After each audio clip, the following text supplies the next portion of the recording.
তা হরি, অনেকদিনই তো হলো। তা তুমি বিয়ে টিয়ে কবে করছো? আগে খুড়ো বিয়ে? বিয়ে টিয়ে আমার মনে হয় হবে না। আরে কেন হবে না? তোমার বয়সই বা কত? রয়ে বুঝতে তো খুড়ো প্রায় 30 ছুঁই ছুঁই। মাত্র 30 বছর? আরে বাবা, আরো অনেক সময় আছে। এই নাও খুড়ো, সর্ষার তেল আর চানাচুর দিয়ে মুড়ি মেখে এনেছি। আরে মুড়ি এনেছিস? তা বেশ হয়েছে, মাঝখানে রাখ।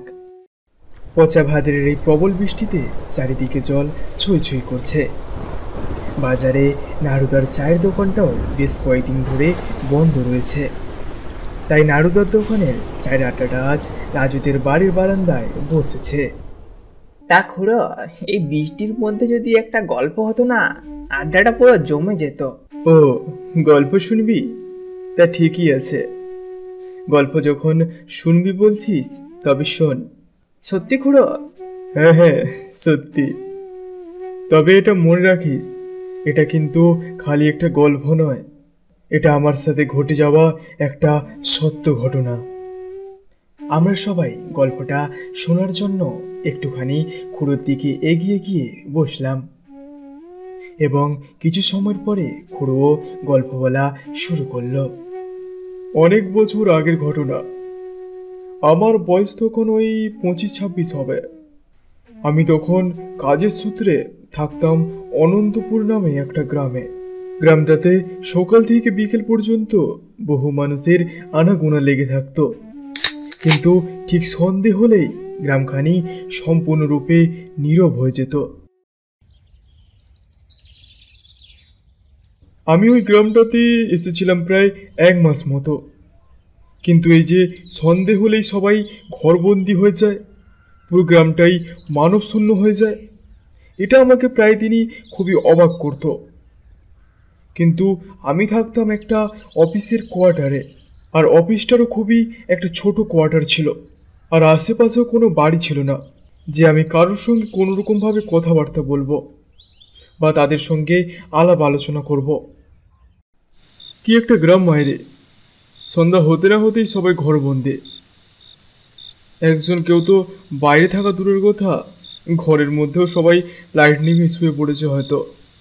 সে যাই হোক, আমি আর বেশি দেরি করব না, তাড়াতাড়ি বাড়ি পৌঁছাই, না হলে হয়তো রাস্তায় কোনো বিপদে পড়বো আবার। এই কথাটা ভেবে আমি অফিসের কোয়ার্টারের উদ্দেশ্যে হাঁটা লাগাই।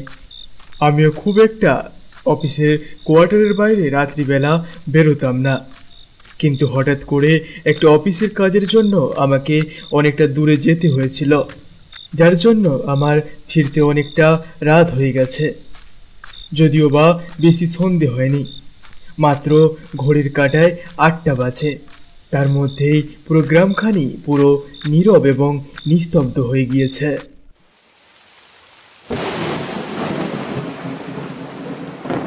কিছুক্ষণ হাঁটার পরে হঠাৎ করেই খুব জোরে একটা বৃষ্টি চলে আসে, আর আমি ওই বৃষ্টি থেকে বাঁচার জন্য একটা ভগ্নপ্রায় বাড়ির বারান্দায় আশ্রয় নেই। তারপরে শুরু হয় আমার সাথে এক অলৌকিক ঘটনা। কি অলৌকিক ঘটনা খুড়ো? খুড়ো এক মুঠো মুড়ি মুখে বেড়ে আবারও বললেন, তারপর যা দেখলাম তার জন্য আমি মোটেও প্রস্তুত ছিলাম না।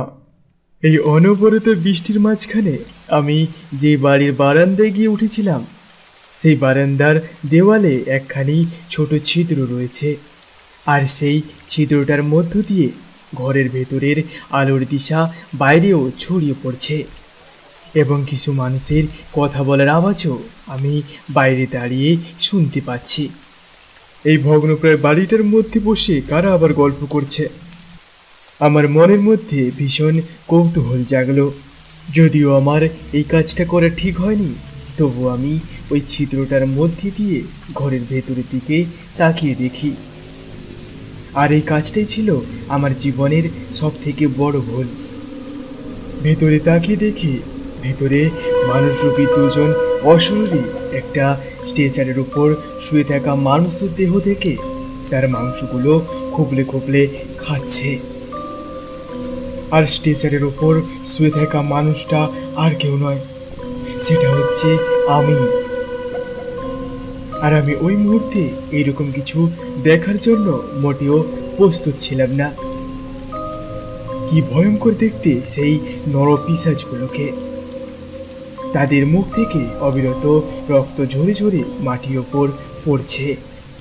এমন সময় হঠাৎ করে আমি অনুভব করলাম কেউ যেন আমার পিছন দিক থেকে এসে আমার কানের ওপর তার হাতখানি রেখেছে। কে?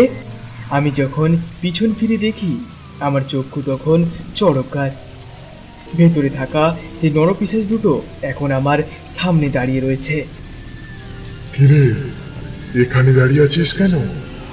চল আমাদের সাথে ভেতরে চল।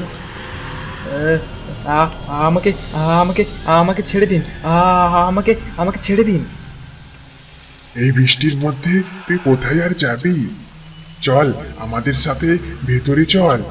আমি আমি আমি ঠিক চলে যাব। আমাকে ছেড়ে দিন। যাবি মানে? কোথায় যাবি তুই? আমাকে আমাকে আমাকে ছেড়ে দিন। আমি আমি আমি আমি মরতে চাই না।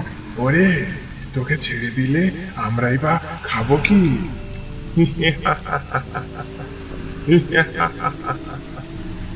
এমন সময় একখানি নরমূর্তির হাত আমার দিকে এগিয়ে এসে আমার গলাটাকে টিপে ধরল। ছাড়ো ছাড়ো আমায়, ছাড়ো ছাড়ো বলছি, ছাড়ো। প্রায় মিনিট দুয়েক মতো আমি ওই নরপিশাচের হাত থেকে আমার গলাটাকে মুক্ত করার জন্য ওই অশরীরীর সাথে যুদ্ধ করতে থাকি। ছাড়ো, ওকে ছাড়ো। লক্ষ্য করে দেখলাম দূর থেকে কিছুজন মানুষ আমার দিকেই ছুটে ছুটে আসছে। লোকগুলো আমার কাছাকাছি আসতেই সেই দুটো নরমূর্তি কোথায় যেন অদৃশ্য হয়ে গেল। তা কে হে তুমি? তুমি কি জানো না এই গ্রামের ব্যাপারে? নতুন এসেছো নাকি? হ্যাঁ, আমি নতুনই এসেছি। তা বাছা শোনো, এই গ্রামে একটা অভিশাপ আছে। তুমি কি দেখো না এই গ্রামে পুরো রাত্রিবেলায় নীরব, রাস্তাঘাট পুরো শূন্য হয়ে যায়? হ্যাঁ হ্যাঁ, দেখেছি। রাত্রি হলেই কেমন যেন এই গ্রামখানি সম্পূর্ণ মানব শূন্য হয়ে যায়। নেহাত আমি তোমাকে দূর থেকে দেখতে পেলাম, তাই সবাইকে ডেকে এখানে এলাম, না হলে যে তুমি মারা পড়তে। খুব ভুল হয়ে গেছে আমার। তা বাবা শোনো, এরকম ভুল আর কোনোদিন কিন্তু করো না। খুব হয়েছে। রাত্রি তো দূরের কথা, আমি বিকেলের পরে আর বাড়ি থেকে বেরোবো না।